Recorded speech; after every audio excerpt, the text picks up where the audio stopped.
Welcome to Tramlines, a podcast from Agrii. I'm your host, Tony Smith, putting your questions to the experts. Today we're talking to John Miles, Agrii Seed Technical Manager, and Agrii Crop Input Specialist, Sophie Dillon.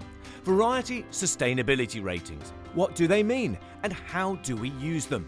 Can making the right variety choices lower the risk, buy you time in season, and maximise your productivity? This podcast qualifies for BASES and Naroso points. So, good morning to you both. Good morning, Tony. Morning, Tony. Good morning to you both. So, John, if I can start with you, what are the variety sustainability ratings? So, Tony, the sustainability ratings have been around for a couple of years now. Agrii's always had their advisory list for winter cereals, spring cereals, and oilseed rape. The variety sustainability ratings were something that was made to look at whether we can really differentiate material that could have a lower carbon footprint for growing, but also when we actually did it, it just captured what variety discussions normally do, which is to pull apart some of the most robust varieties to bring them to growers' attention, really, and that's kind of what it's done. You know, it's given us a very easy, go-to guide to find the most, robust, well-rounded parcels in terms of, markets and agronomics and yield and rotational position, and really summed them all up. The types of varieties most sustainable to grow, but also we've captured in essence what farmers want, which is a short list of the best material. That sounds a really valuable source of information, John. But how important is it for a grower to make the right decision as to what they're going to be growing in the next season? I think it always has been, isn't it, Tony? And particularly the fact that summertime's a nice social occasion when you can stand out in the field with your friends and chew the cud on the season just gone. So I think everybody understands how important variety choice is and enjoys the process of doing so in the summertime. I think where perhaps it's always been a little bit of fun, certainly with the way that businesses are changing and the challenges that they are facing in terms of rising ag inflation, farming structures, logistics. Logistics is a huge element of that. One of my favorite ones is storage on farm. The fact that the older barns have gone and they're just big new ones for many. So actually, variety choice is a really technical starting point because, of course, as we've said before on a number of podcasts before, Tony, once you put that seed in the ground, you are on a journey. You cannot really get off that journey. So it is the starting point, and therefore it's very important that you make the right decision before you start on that journey of the next season. Sure. And talking of that journey this season, Sophie, if we can come to you, what are you noticing and what have you seen as being the key challenges that are impacting crops this current season? Well, Tony, as we've seen the weather patterns so far this year, it's looking like it could well and truly be a triticide year. Now, in my area, as a crop input specialist in the Northwest and the West Midlands, triticide is a challenge we face anyway. So this season, we need to be looking at getting pure resilience from the seed that will give us a fighting chance. Yeah, sure. So this resilience, as you said, John, is a key aspect of what farmers should be looking for. Sophie talks about triticide in her area, the Northwest. What are the challenges facing the crops that you see elsewhere in the UK? Well, I think Sophie's right. This year will notably go down as a septoria year, which we haven't had for a good while. I think where we've seen challenges are based around sowing date. Some people, obviously after the last couple of tricky autumns, people didn't want to get caught out again, so some sowing dates were pushed forward. That has impacted on the blackgrass levels that are out there and the pressure on the chemistry there, but it has massively affected the risk of septoria in those crops. So yeah, from the southwest and the south coast, it's predominantly been septoria, and even in East Anglia, It's been about Septoria to date. We do have a kind of quite a shift in varieties. Sophie alluded to it rightly there. You know, triticide resistance tolerance is the starting point for more farmers as you go further west. In the east, people are a little bit more relaxed because you have to, manage yellow rust and brown rust. So we would have a lot more skyscraper or something like that grown over in the east, and of course those are somewhat lower on the resistance scores, and they've been, those sorts of varieties have required, higher spends in them. But what we have seen over recent years is growers across the country looking to more resilient varieties based around Septoria resistance, and there is a good number out there now. So yeah, Septoria is the key thing. I think stem base, we are yet, as we sit here at the very end of May, beginning of June, we are yet to see the implications of stem base, but quite a lot of the material out there on farm has a poor rating for stem base. Now it's a bit of a 1 in 8 type year for stem base, but I think when we start seeing things perhaps falling over or whiteheads and things, we'll know how much stem base. Yellow rust has been quite vociferous in parts and quite slow to come in others, but I think yellow rust with it being slightly cooler, that's kept a bit of a lid on it. But as temperatures have started to rise as we go through May, yellow rust has really started to come. And I think what we have seen is varieties with a seedling resistance.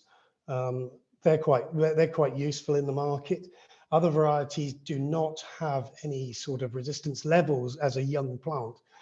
And if their Septoria package is good, then the presumption can be to use quite a light touch when it comes to fungicides.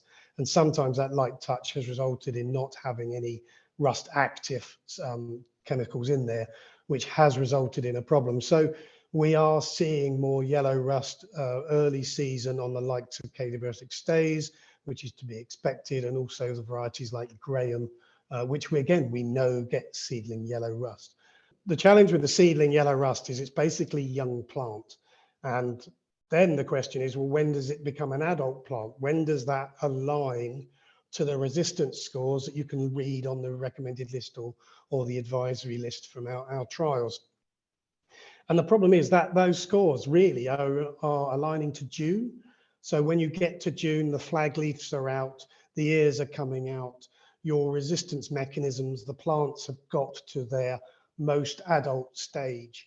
And so if you're thinking back over the input season, we're sort of looking at a point, taking a reference point in June, and then trying to work out what it means for May and April and March. And that could be quite tricky. And what we have seen with some of those varieties I mentioned is that we have seedling yellow rust or yellow rust in there as a young plant, and we're waiting for this adult stage for it to really kick in.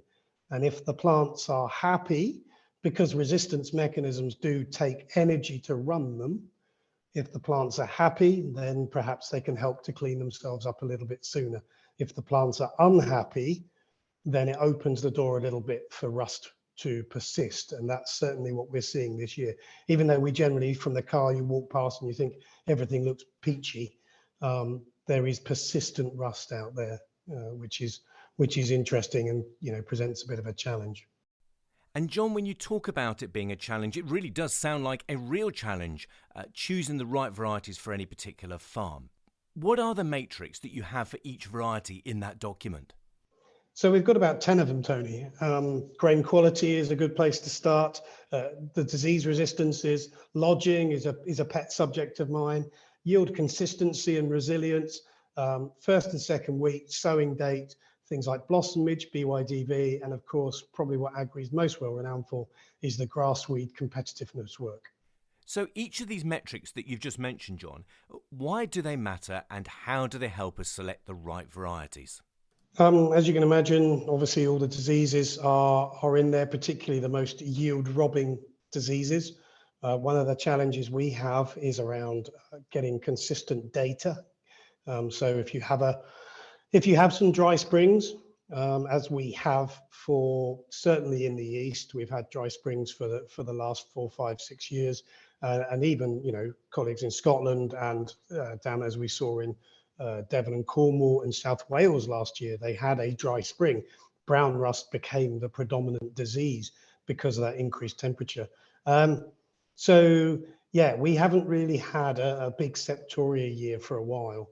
And so, of course, a bad year for the disease is actually a good year for pulling apart the varieties. So yeah, those elements are in there. We will have lodging is another one that's been massively impacted by the lack of wet weather, the lack of big biomass crops, and we're certainly thinking we may well see some challenges now if it continues to become wet and showery. We have got some big biomass crops out there. The impacts of lodging are quite big, not just, the fact that flat crops don't look great, but, they will be wetter. So there could be increased drying costs, and with the price of diesel, that's not something that people would like to necessarily have to do. Combining is obviously slower. If it's a milling wheat, there's going to be a loss of quality. So realistically, lodging is a huge element, and within the Agrii advisory list, we push varieties into very fertile situations to really pull them apart. So this weights quite heavily, both with and without PGR in the Agrii advisory lists. So yield is obviously a massive input. I mean, yield, the headline yield is less important. It's more around the consistency of yield. So the performance over the last 4 years is considered. Resilience, so sometimes the difference between different diseases in different regions can be quite different. So we need to look at the resilience under disease pressure, which could be a more medium, it could be quite high. And I think the key thing here is that the Agrii trials receive farm programs, so they are more realistic. Now, the recommended list, I am a big fan of, and the recommended list, its role is to push varieties to the maximum and to omit any disease risk. Obviously, ours is something slightly more different, and therefore, we tend to get these disease impacts, particularly, when we have years like this one. First and second wheat is quite important, particularly over the last few years with oilseed rape under pressure and people sort of having to perhaps re-drill late. Does that go into a spring wheat? The value of wheat has definitely pushed people into, if they can get a late wheat in, they will. So if it then turns into a third or fourth cereal, then that's quite an important element. And of course, the sowing date, by the time we've decided to write oilseed rape off, then generally we are pushing the back ends of when we're optimal for winter wheat. So having a long drilling window, something like Skyfall has been a huge variety for Agrii, based on the fact of many traits, but being able to be drilled until quite late into the spring. And then lastly, the traits around pests. So orange wheat blossom midge, something that doesn't affect quite a lot of the country, and also with people thinking more about beneficial insects, the role they can play.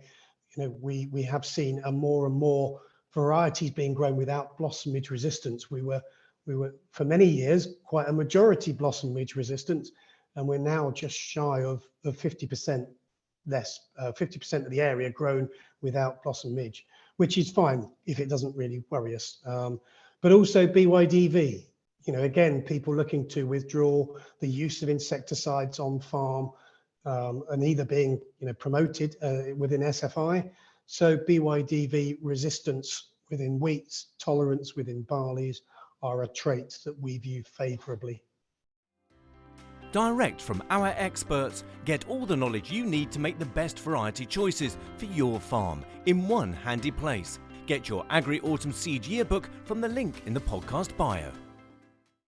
And Sophie, if I can ask you, in terms of putting this information into practical application, how do you use this very valuable information to help advise and discuss varietal choice with farmers?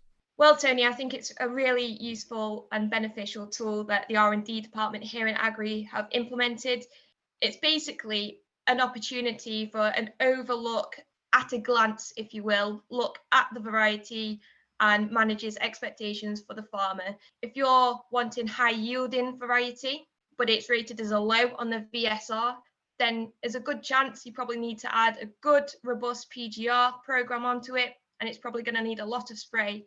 It looks like it could be a high input, high output variety, which is all well and good if you're willing to spend the money and spend the time. But I also think I would urge farmers to sit back and look at their local challenges and also what they want to do on farm. For instance, if the farmer wants to drill earlier, that means the seed is going to be in the ground longer. It's going to be more exposed to disease. Is it beneficial to put a seed that's rated as a low VSR in the ground for that amount of time? Or is it more beneficial to reduce the yield ever so slightly, but have a more resilient all-round seed variety that's going to have a better chance? So, Sophie, you talk about how you're using the variety sustainability ratings, which agronomists have as one of the tools for giving and sharing that advice with farmers and growers. But what else can a farmer do to understand what's working well in the current season and what choices to make? Well, there's always the option of coming to the local iFarm. There we'll have a demonstration. And the really good thing about our iFarms is that we have a line of treated, as you would expect a farmer to treat their seed. And opposite will be the untreated state. So something like Typhoon, you can quite easily see the difference between in its treated state and its untreated state, but also its untreated state against other untreated varieties, and how that very much fits into a low input system. Thanks, Sophie. And if you want to find your nearest Agrii iFarm, you can do that by visiting www.agrii.co.uk/iFarms. And a key question, Sophie, is, well, we can spend all this time selecting the right varieties for the farm, but what difference can that make when it comes to farm profitability? Well, Tony, I think if you care about your bank account and you care about the environment, it's quite important. Tell us more, Sophie. How does it affect the bottom line when it comes to profitability? Because if you get a variety that is extremely high yielding, there's a new one floating about called Redwald. It's the highest yielding on the list so far, but it's got an incredibly weak stem and is very prone to lodging. If you're going to spend an arm and a leg on a robust PGR program, is it worth it? With the risk in there, is it worth it? Or would it be better to lower that yield, but have more resilient variety against various diseases, lodging, better spec weight, but have that yield penalty? So, John, listening to what Sophie's just said about how important it is to make the right decisions when it comes to varieties and how that can affect the farm profitability, how important is it to attend open days, these variety open days, and listen and learn from others? Hugely, Tony. I don't think you quite understand, how valuable they can be until you go to one. It's not only just being able to see the different options side by side, appreciate their growth habit, look at untreated plots versus treated, to take the normal things you'd expect. But it's the other topics that you can get covered from grain traders, agronomists, people within different parts of the industry being speakers. It's a broader thing. But for me, it's always the conversations are the most valuable bit. If it's great if you've got a group and people are prepared to talk and you get questions, you hear from agronomists, from other farmers, from other people with, people you don't know from a different part of the county, but with a similar challenge. And it can just snowball into this sort of wonderful learning experience. And for me, the worst part of field days is listening to me talk. The best part is actually having conversations with people, and these these speakers and things are there. And it's brilliant to just ask them questions, because I love learning about other people's farming as much as any other farmer does. Actually seeing varieties, seeing the treated versus the untreated, that must be useful as well, isn't it? it gives you a snapshot of what's happened disease-wise that season.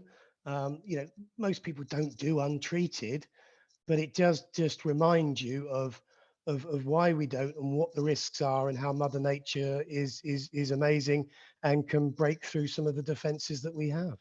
And you've mentioned lodging as a key risk. What could we see in the trials plots? We've had quite a different season, so lodging hasn't been something we've been able to appreciate in the last few years, but I think at some of the open days this year, we will see some crops on the lean.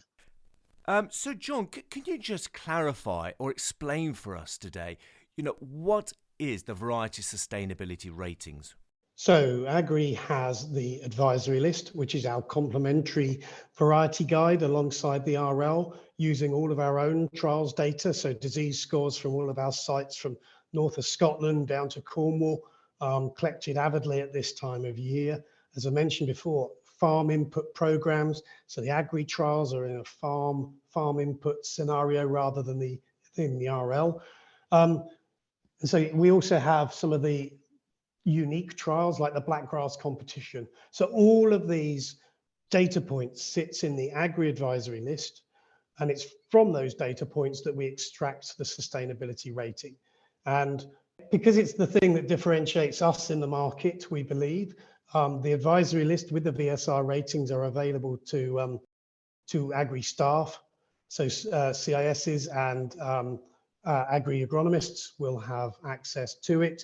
We don't do printed versions. We do talk about the sustainability ratings in the journal and on the field open day notes. But in terms of the inner nuts and bolts, then that is retained within Agrii, and customers and potential customers can talk to us, and we can share some of that with them. So growers and farmers can get that advice from their agronomists and CIS, which are the crop input specialists. Fantastic, John. So it strikes me that there are a lot of questions that farmers need to be considering when they're standing by those varieties on those iFarms and considering what to stick with or what to consider maybe rotating out of their growing portfolio. John, what are your thoughts? Well, I think, Tony, we have to look at what lessons we've learned from this spring. As we mentioned earlier, the persistent yellow rust, the quick growth habits, any potential lodging we might see, and the levels of septoria that people have, had on farm and perhaps in some cases struggled to control. So I think it's almost a long, hard look at what you've got and whether it's really worked for you. I think some varieties have come up again with sort of talks around yellow rust from the west and now further east, where perhaps a sort of a lower input strategy in the beginning of the season hasn't paid off. As I mentioned earlier, the likes of Cadia Stays and Graham have suffered with some of that. The challenge is what have you got as a like for like replacement for those? And I think, to be honest, in terms of earliness for a milling wheat, there isn't any. And for Graham, its USP has always been early drill, early harvest. And there is still nothing that can do the early harvest along with the early drill. So whilst they might be challenging, I think we have to admit where they are and perhaps continue with them. With the likes of Sciat and Skyfall, we know where we are. They haven't really been any surprise. So we haven't really seen any surprises. I think as long as people are fair around the risks that they are, accepting for their growing season, as long as the varieties perform on farm, I think they'll stay. What might focus people's minds when they talk to their agronomist is around the future of rust control. And we are working on a slightly sooner timeline for the revocation of tebuconazole. And that is a massive, kind of cheap and easy way of controlling rust quite nicely. Without that, then what we're left with is limited, both from a triazole or a strobe point of view, restrictions around when you can use them. So that would have a massive impact on varieties going forward. So for me, I think it's around thinking, what will you do year after next? And what should you start to learn in terms of the varieties going forward. So, John, you're asking farmers to look ahead and think about the varieties that are right for their farms in the future. How are you at Agrii looking to take VSR, the Variety Sustainability Ratings, forward so that they're just as valuable in the future? Well, Tony, the advisory list in the VSR is constantly evolving. We're looking at new ways, new traits for varieties that we can evaluate. We are currently in our second year of looking at plough versus direct drill variety trials across a number of sites. And we're also in our second year of looking at the way that varieties behave in different geographic locations on the same soil type, but in a conventionally managed farm and a farm that has transitioned and is well down the road, nearly 10 years into direct drilling and cover cropping, to see how the varieties behave there. And what we're learning really, particularly on the plough and the direct drill, is that we're getting different results every year from the trials.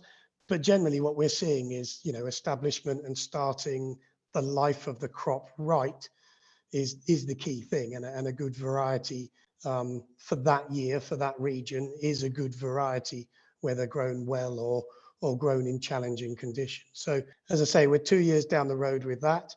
We also talked about the fact that stem base is becoming, or certainly has been indicated as being, a main challenge in the last few years. And quite a number of the varieties currently grown are poor for stem base. We aren't using the boscalid chemistry that we once did at T0 and T1. And so we're relying on prothioconazole. And there can be a pressure to not think about stem base and trim those rates back. And you need 130 grams of PTZ to do a good job on iSpot. And people are, the challenge is to try to get people to understand and to get there. And so, we're looking at ways that we can look at iSpot and pull varieties apart. Sophie, let's come back to you if I can and ask, from the perspective of really bringing those decisions to life, what would you urge growers and those listening today to really think carefully about as they consider what varieties to put in the ground this coming autumn? What are the key questions you'd like them to take away from today? So what I'd really urge for farmers to be doing is get that soil sample, think about your unique challenges on farm, think about your rotations. If you're going to be sowing early, do you really want to be planting a seed that hasn't got much disease resilience, given that it's going to be in the ground longer and it's more exposed to disease? And ultimately, Tony, you need to be thinking about your end use and what requirements are needed there. And John, from your point of view, particularly looking at that national picture, do you have any top tips, points that you'd really want growers to go away and think about in terms of what varieties they're going to sow this coming autumn? I think for wheat, Tony, there was quite a raft of new varieties last autumn. So people are already having a go. The likes of Dawson, Champion, Typhoon, Tapestry, Fitzroy from ourselves, from Sacobra. So I think people are probably in a ramping up stage for those varieties to take a bigger part of the farm. I think with something like winter barley, we have quite a lot of older varieties on there that are becoming dirtier. And there are some new introductions in the winter barley category in terms of LG Caravelle and Bolivia from Nordic Seeds. So the barleys are almost like last year. There's some big new varieties that people really want to get out and have a look at, because they might take, or they should have I think there'll be a fair amount of sticking when it comes to wheats, but I think on the barley front, we're now looking at twisting onto some of the new varieties. Thank you, Sophie and John, for sharing your expert advice when it comes to understanding the variety sustainability ratings and why selecting the right varieties is so important for the farm business.